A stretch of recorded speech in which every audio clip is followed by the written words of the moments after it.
Hello and welcome to another episode of Generally Speaking. Today is Friday, March 27th, 2026. What's going on these days? Well, we have in California someone running for governor. He's a sheriff there, and he had heard someone told him that there were improprieties in the Proposition 50 vote they had over there to redraw congressional maps in response to what Texas did. And he decided, I have to get to the bottom of this, and I'm going to seize those ballots and I'm going to count them myself. Now, this is, a little crazy that he was even able to grab these ballots. I mean, there was a couple of attempts at doing this already that were successful in Georgia. A judge gave permission to seize the ballots, and it turned out that the request, the supposed basis for it being worth taking them, were all just frivolous and unsupported. And you would think that, all right, a judge would have a more focused eye on these kind of things. But meanwhile, in California, you had a similar thing where there really wasn't any justification for the request, and yet some judge signed off on it. And well, this sheriff, he took like half 500,000 votes, ballots, took these boxes, and said he's going to count them and get to the bottom of this. Well, his counting found nothing wrong, but he still has these ballots. He has them where? I don't know. It seems like these ballots have to be locked up with some heavy lock and key because people just get frivolous judges to say you can take it and count them. And then they're gone, and we don't know where they are. We don't know who's messed with them, what's happening to them. Well, this is all part and parcel of the Republican plan to stick their fingers into voting results so that they can challenge it and do everything to distort and perhaps end up taking victory where they lost it. So, yeah, there we go. More Republican shenanigans. If you like this channel so far, please give a like and a subscribe and a notify. The military is raising the eligible enlistment age to 42. Now, if you feel like you've maybe spent 20 years in whatever endeavor you've been in and you'd like to try something different, 42 years old, you can join the military. And whether they're going to use that higher age for a draft, if they come around to doing a draft, there's talk of that, but not big and bold yet. You will be able to go in even up to 42. All right, in the Middle East, which I've been noticing more and more people referring to as the Far West? The Far West. Turkey has decided to cancel 9.5 billion in trade with the West. I don't know what all countries they're referring to specifically, 9.5 billion in trade, but apparently Turkey is getting upset with things going on with Israel and the West in Turkey's neck of the woods.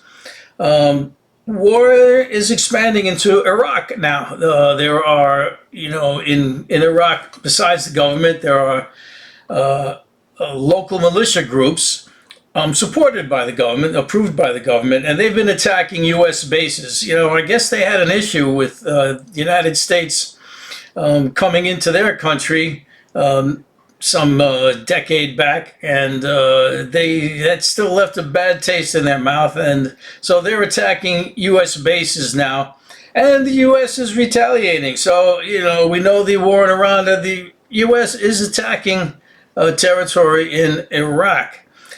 Trump threatens Iran with 48-hour ultimatum. Now, this actually happened some last weekend ago, and but it was a 48-hour ultimatum, and Iran called his bluff, and Trump backed down.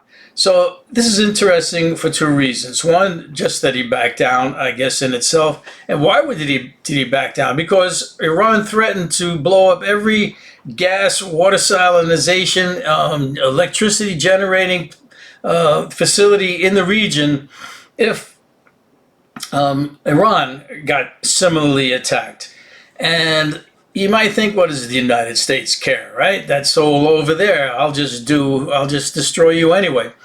But this has global repercussions, and I think some people started telling him, no, no, no, no, wait, you can't do that. Is it beyond imagining that some people besides Israel actually have Trump's ear? And maybe Israel didn't like the idea of it. Maybe they thought, well, this could backfire on them. At any rate, Trump backed down on that. A majority of the U.S. bases in the Gulf region have been destroyed. U.S. presence in the region is like totally smashed. Now, I guess totally isn't a really good word, because they still managed to do bombing runs on Iran. So obviously they've got a footprint someplace to launch their aircraft. But all the places where some people might sit and look at a radar and eat a sandwich, not there anymore. In fact, many of the personnel were moved into hotels, and then those got bombed. So I don't know where they've gone since then. I think they've all pulled out. So, Iran has just been taking over this war. They really got the upper hand. Oh, their Navy's been destroyed. Their Air Force was destroyed. I don't even know that they have an Air Force. But their missile launchers are still up and strong, and so that's their main attack thing. So they're doing great there still. Talks about ceasefire talks, any kind of talks. Trump saying how Iran is begging for talks, and it's really the other way around. The United States is begging for talks. Pakistan tried to stick its nose in and say, listen, we'll be a bargaining partner. We'll be a go-between. Why Pakistan should be a go-between? I guess anybody who offers can be a go-between. But at any rate, Iran doesn't want to hear anything about anything. They've been attacked many times. They want to be secure in their future, which would mean no U.S. bases in the region, number one. And then what all else will secure them against Israel going ballistic again. Also, they want Israel to get out of all the places that they're attacking, like Lebanon. They also want nobody messing with their support for the Houthis, for Hamas, and for Hezbollah. So that's the conditions Iran is talking about right now. And Iran is still, of course, bombing the major city in Israel, Tel Aviv, and along with other major cities. And they're making a wreck out of it. And so Iran is still going strong. And what happens with these comments Trump makes that a deal is coming, he makes them on a Friday at the end of the market's day, and he's manipulating the market. This is what's being known now. We see a spike just before he makes the announcement that someone is either buying, amazing, this is, out of the bounds of normal buying and selling. There's this big spike in someone doing the buying or selling. Trump makes the announcement, the market changes, and then there's another spike where the whoever it is that's got this insider information, makes a killing. So Trump is making, statements about, we're going to have a deal. Oh, no, we're not going to have a deal. And it's just market manipulation. So someone that I'll bet he knows, if not himself and his family, can make a killing in the market. All right, Trump has declared that mail-in voting is fraud. He wants to stop mail-in voting. But meanwhile, he just recently voted in something. I don't know what there was he was voting in.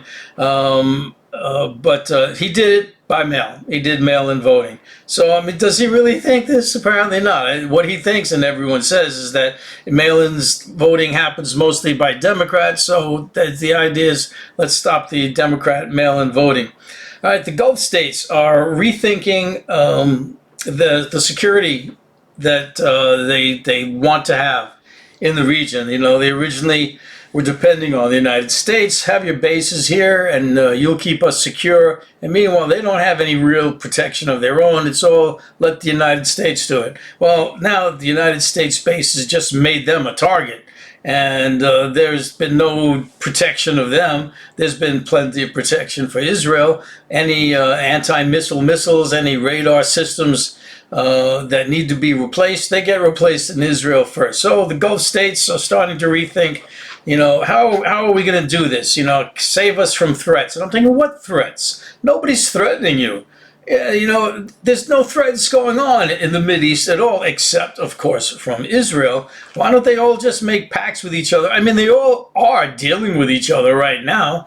If they want a strong arm buddy, let them go to Iran. Iran's obviously shown it's got a lot of power in that region. So let them all just be friends with each other, do mutually beneficial trades. And there you go. There's your peace. You don't have to worry about anything. Nobody's attacking anyone. Russia isn't attacking anyone, except, of course, the issues they have with Ukraine, which is all NATO pushed. And China's not even bothering anybody. Where's this need for security? It doesn't exist. All right, Trump declared the mail-in voting. We did that one. And did I mention please like, subscribe, and notify if you got this far? All right, in the United Nations, there was a vote for some reason deciding that they were going to have a resolution calling the slave trade a crime against humanity. I mean, who doesn't know, slave trade is not a good thing, right? For some reason, they had to come up with a vote on it. Well, wouldn't you know it, the UK abstained from that vote. Right, because of course you would, right? The Pentagon is trying to filter what reporters can report on. Reporters go to the Pentagon and listen to what's the latest and greatest in the war fronts in the military. And the Pentagon has said, you can come in and make your reports, but you have to filter them through us first. We want to read what it is you're going to say so we can determine what's right. And so, and if you don't get any credentials. You can't come in here. So like 50 different news organizations, including the New York Times, said, well, we're not having any part of it. And they filed suit against the Pentagon where you can't just, tell people what they can and can't report. And the court sided with the reporters. And so what did the Pentagon do? They said, well, okay, you know what? None of you can come in here now. You can all just get out, and we'll make a little place for you all to sit. I don't know for what. I mean, to the point where they're going to be back to the everyone's here now, or they're just trying to block it, and the courts are getting upset.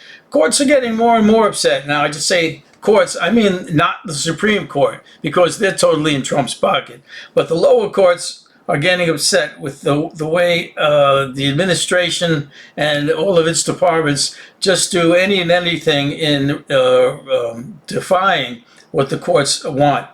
California has put a proposition up for on the popular ballot. People will vote on it for a one-time 5% billionaire tax.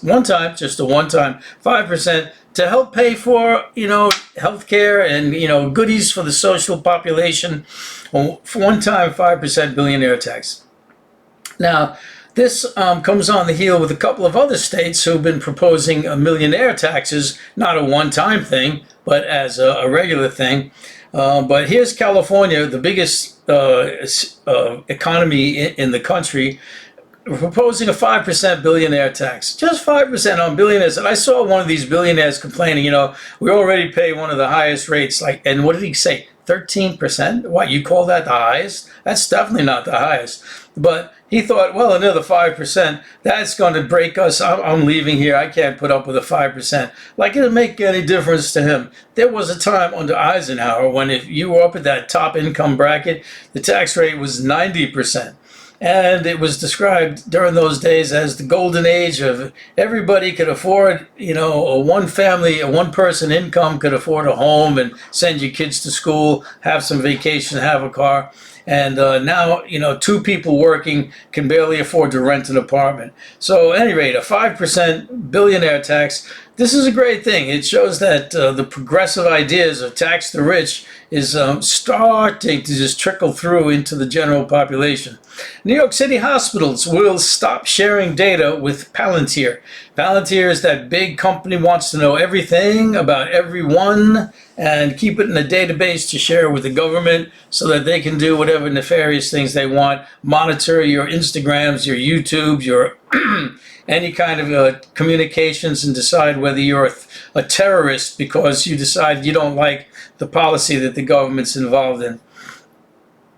And New York City hospitals decided, I don't think this is a great idea. Europe decided it wasn't a great idea. They decided Palantir cannot provide their information collecting services in Europe, which is a good thing. I mean, if you're in Europe and you've got a U.S. company handling all your info, well, you're just giving it away. It's like, they complained with TikTok that the Chinese are getting all our information, and which that wasn't the reason for getting China out of TikTok. It was because TikTok was saying too many things about the Palestinians.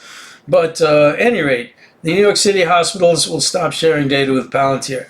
The U.S. is in Ecuador now doing military exercises, and it looks like it's with the blessings of the government. They're asking it, and I think it's an attempt for the government to try and attack its opposition folks. Well, at any rate, the United States provided intelligence to the Ecuadorian military about where they could find a, quote, drug cartel. Yeah, that's who they're calling their enemies, are drug cartels. Anyway, the Ecuadorian military bombed the site, and it turned out it was just some poor schmooze dairy farm.